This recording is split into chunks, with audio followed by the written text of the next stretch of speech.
갑자기 내게 나타나준 너, 난 아무 말도 할 수. Halo anak-anakku, bertemu kembali dengan Mem Heni di sini. Dan saat ini kita akan melanjutkan pembelajaran kita, pelajaran tematik ya tentunya. Di tema 2, masih di subtema yang pertama, pembelajaran yang keempat sampai dengan keenam. Bagaimana? Sudah siap untuk belajar? Ingat, jangan lupa berdoa sebelum belajar. Oke, mari kita belajar. Ya anak-anakku, sekarang kita akan belajar kembali di tematik, yaitu tema 2, subtema yang pertama, pembelajaran yang keempat sampai dengan keenam. Kita akan belajar mata pelajaran IPS ya, terutama ya, karena kita akan mengenang peristiwa sejarah saat proklamasi. Pada tahun 1944, tentara Jepang mulai menderita kekalahan dalam Perang Asia Timur Raya.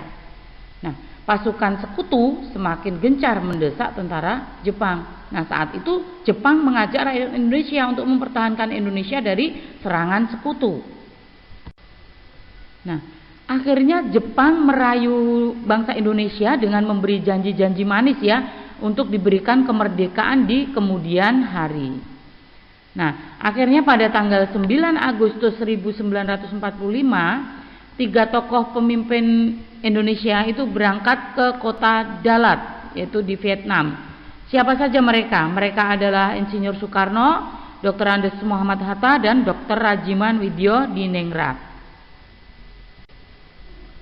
Nah, ketiga tokoh tersebut itu bertemu dengan Jenderal Terauchi pada tanggal 11 Agustus 1945 dan membicarakan tentang rencana kemerdekaan Indonesia.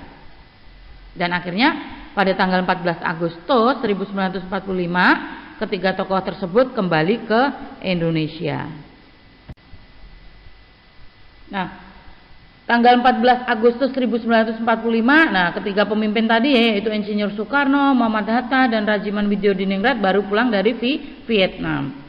Nah, salah seorang pemuda itu bernama Sultan Syahrir itu mengetahui kekalahan Jepang. Nah, kalian tahu mengapa Jepang bisa kalah? Ada yang tahu? Ya, betul sekali. Jepang kalah itu karena apa? Karena dibom 2 kota besarnya. Yaitu kota mana? Iya, kota Hiroshima dan Nagasaki. Nah, sehingga dengan dibomnya 2 kota besar di Jepang tersebut, maka Jepang mengalami kekalahan. Nah, kekalahan itu ya diketahui oleh Sultan Syahrir. Nah, akhirnya Sultan Syahrir menemui Bung Karno dan Bung Hatta. Mengapa mereka menemui? Mereka mendesak para pemimpin bangsa itu agar segera memproklamasikan kemerdekaan Indonesia. Nah, setelah Bung Karno dan Bung Hatta memperoleh kepastian bahwa Jepang itu benar-benar telah menyerah tanpa syarat kepada sekutu, nah dengan demikian terjadilah kekosongan kekuasaan di Indonesia yang semula kan dikuasai oleh Jepang ya. Nah, karena Jepang sudah menyerah, maka terjadi kekosongan kekuasaan di Indonesia. Dan akhirnya Bung Karno, Bung Hatta, dan generasi tua belum berani mengambil sikap. Karena apa? Karena khawatir akan memancing konflik dengan pihak Jepang. Ya. Nah, sementara itu para pemudanya bagaimana? Para pemudanya pukul 8 malam itu mengadakan pertemuan di ruang belakang laboratorium bakteriologi pada tanggal 15 Agustus 1945. Nah, perundingan itu dipimpin oleh Khairul Saleh. Jadi para pemuda itu pokoknya mendesak agar apa? Agar Bung Karno dan Bung Hatta itu segera memproklamasikan kemerdekaan itu tanpa bantuan Jepang. Nah, akhirnya Bung Karno dan Bung Hatta setuju dengan usulan para pemuda. Namun, harus dimusyawarahkan terlebih dahulu dalam sidang PPKI. Nah, para pemuda kembali menegaskan agar proklamasi kemerdekaan dilaksanakan pada tanggal 16 Agustus 1945. Tapi masih ditolak oleh Bung Karno. Bung Karno masih memikirkan ya, masih harus hati-hati di dalam bertindak untuk memproklamasikan kemerdekaan Indonesia. Nah, pada tanggal 16 Agustus 1945, Bung Karno dan Bung Hatta akhirnya diamankan. Kemana? Diamankan ke Rengas Dengklok. Rengas Dengklok itu di mana? Di Karawang, Jawa Barat. Tujuan mereka mengamankan ke Rengas Dengklok supaya mereka tidak terpengaruh Jepang. Jadi untuk menjauhkan dari pengaruh Jepang, ya. Nah, tapi ada seorang yang menjamin bahwa proklamasi itu akan segera dilaksanakan. Dia adalah Ahmad Subarjo. Jadi Ahmad Subarjo itu menjamin bahwa proklamasi kemerdekaan itu akan segera dilaksanakan. Dan akhirnya dari Rengas Dengklok, Bung Karno dan Bung Hatta itu dikembalikan ke Jakarta lagi. Dan akhirnya setelah Soekarno kembali ke Jakarta dan malam harinya mereka menyusun teks proklamasi, di mana teks proklamasi itu disusun di rumah Laksamana Tadasi Maeda.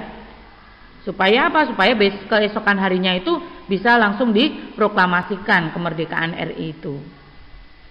Nah, ternyata benar, setelah paginya jam 10 akhirnya Insinyur Soekarno membacakan teks proklamasi. Dan kalian sudah tahu ya, teks proklamasi itu ditulis tangan oleh siapa, diketik oleh siapa, ditandatangani oleh siapa, yang mengusulkan tanda tangan siapa. Kalian sudah tahu ya, sudah kita pelajari di materi yang sebelumnya.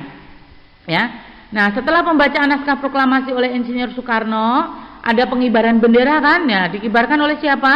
Ya, oleh Latif Indraningrat dan Suhut ya, oleh Latif Indraningrat dan Suhut. Mereka mengibarkan bendera Sangsaka merah putih yang dijahit oleh siapa? Iya, betul sekali. Yang dijahit oleh Ibu Fatmawati. Oke. Kita masih berbicara di pembelajaran IPS juga ya. Dan saat ini kita masih mempelajari tentang Indonesia. Indonesia itu merupakan negara yang kaya akan budaya ya. Nah, salah satu bentuk kebudayaannya itu adalah permainan tradisional. Nah, tentunya kalian juga sudah tahu ya, contoh-contoh permainan tradisional. 1. Bentengan. 2. Rangku alu. 3. Engklek atau tapak gunung. Yang keempat, congklak dan lain-lain. Nah, di antara 4 ini kalian pasti pernah bermain ya, pernah bermain dengan teman-teman kalian. Dan tentunya kalian pasti sangat kangen sekali ya. Saat ini kalian tidak bisa ke sekolah, tidak bisa bermain dengan teman-teman ya. Kalian boleh bermain di rumah dengan saudara kalian ya. Bentengan, rangku alu, engklek atau tapak gunung, congklak ya. Ya, itu tadi adalah contoh-contoh permainan tradisional yang ada di Indonesia. Nah, permainan bentengan itu terinspirasi dari benteng yang dibangun pada masa perjuangan melawan penjajah. Benteng ya. Benteng itu pertahanan ya, pertahanan yang kuat untuk kita menghindari musuh. Bentengan berasal dari kata benteng atau pertahanan. Nah, pada masa penjajahan Belanda, para pejuang itu membuat benteng untuk bertahan dan menyerang pada penjajah. Makna dari permainan bentengan ini adalah meningkatkan pemahaman anak-anak tentang strategi pertahanan Indonesia terhadap serangan penjajah. Jadi strateginya itu bagaimana ya? Kita ngumpet di benteng, kembali muncul. Nah, itu strategi itu ya, makna dari permainan bentengan. Nah, permainan bentengan ini memerlukan jumlah pemain yang cukup banyak ya, dan lahannya juga yang datar, jangan yang mendaki-daki. Nanti susah. Terus juga harus luas ya, biar larinya itu bisa lega. Itu tadi permainan bentengan ya. Nah, sekarang rangku alu. Rangku alu adalah permainan yang berasal dari Nusa Tenggara Timur atau NTT. Dalam masyarakat Manggarai, rangku alu digunakan untuk merayakan hasil panen perkebunan dan pertanian yang biasanya jatuh pada bulan Juni hingga Juli setiap tahunnya. Permainan rangku alu memerlukan alat berupa bambu dengan panjang 2 meter, minimal 4 buah. Nah, di situ ada gambar permainan rangku alu ya. Kalian boleh mencoba dengan teman-teman kalian yang berada di sekitar kalian. Dari pelajaran IPS kita beralih ke PPKN. Kita akan belajar tentang manusia adalah makhluk sosial. Ini juga kalian sudah mempelajarinya ya. Apa pengertian manusia adalah sebagai makhluk sosial? Masih ingat? Ya. Manusia adalah makhluk sosial yang artinya manusia saling membutuhkan dan tidak bisa hidup sendiri. Cara agar bisa hidup rukun dengan sesama yaitu yang pertama, tidak membeda-bedakan pandangan dan keyakinan atau agama ya, tidak boleh membeda-bedakan agama. Yang kedua, saling menghargai satu sama lain. Yang ketiga, saling membantu. Nah, di materi yang lalu kita juga sudah membahas ya tentang kerukunan. Manfaat hidup rukun dalam perbedaan yaitu yang pertama, tercipta komunikasi yang baik. Kedua, tercipta kehidupan yang harmonis. Ketiga, rasa tentram, nyaman dan aman. Keempat, memiliki banyak teman. Dan masih banyak lagi manfaat hidup rukun ya, untuk mempererat persatuan dan kesatuan ya. Sangat banyak sekali ya. Nah, kalau kalian hidup rukun, bagaimana kehidupan kita? Pasti kehidupan kita akan harmonis, nyaman, tentram dan damai.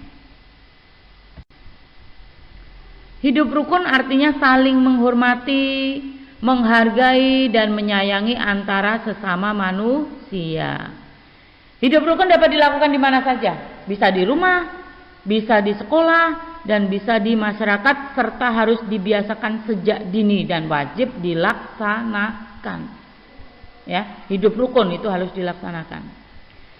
Ada beberapa sikap yang diperlukan untuk mencapai kerukunan dalam perbedaan. Yang pertama, peduli. Nah, kita harus peduli dengan orang lain.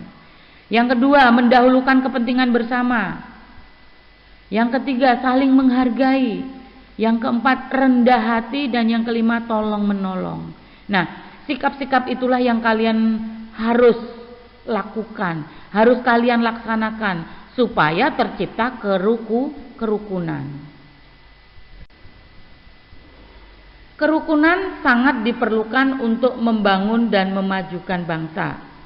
Hidup rukun dan gotong royong sudah menjadi ciri khas bangsa Indonesia sejak dahulu. Nah, bangsa Indonesia memiliki keanekaragaman suku budaya, agama, bahasa, dan adat istiadat. Luasnya daerah kepulauan di Indonesia menyebabkan adanya perbedaan adat istiadat dan kebudayaan.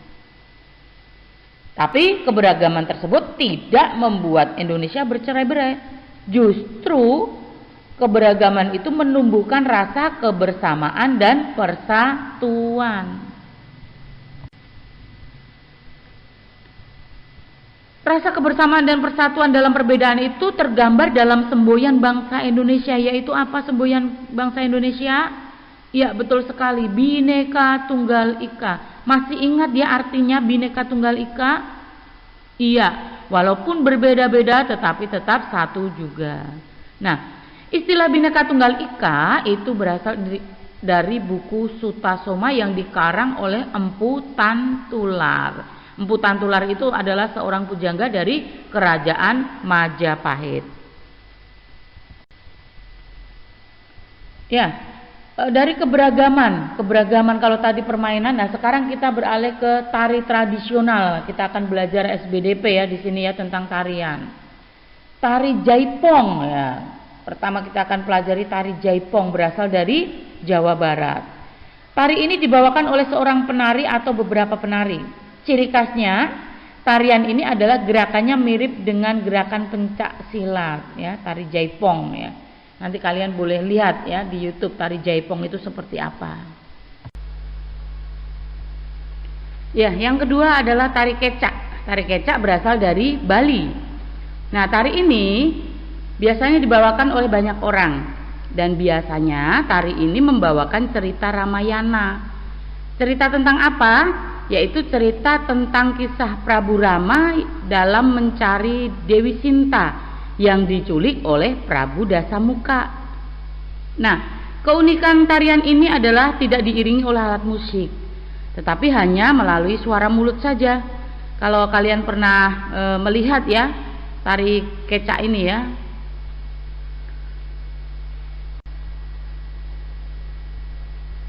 Dan yang ketiga adalah tari remo. Tari remo berasal dari Jawa Timur. Tari ini biasanya dibawakan untuk pembukaan suatu pertunjukan ludruk atau semacam tarian selamat datang dalam penyambutan tamu. Dan yang keempat yang akan kita pelajari adalah tari tortor. Nah, tari tortor dari mana? Ya, dari Sumatera Utara. Nah, biasanya tari ini juga dibawakan secara berkelompok ya. Nah, properti yang dipakai dalam tari tortor itu adalah kain ulos. Tari yang kelima adalah tari piring. Tari piring berasal dari Minangkabau, Sumatera Barat.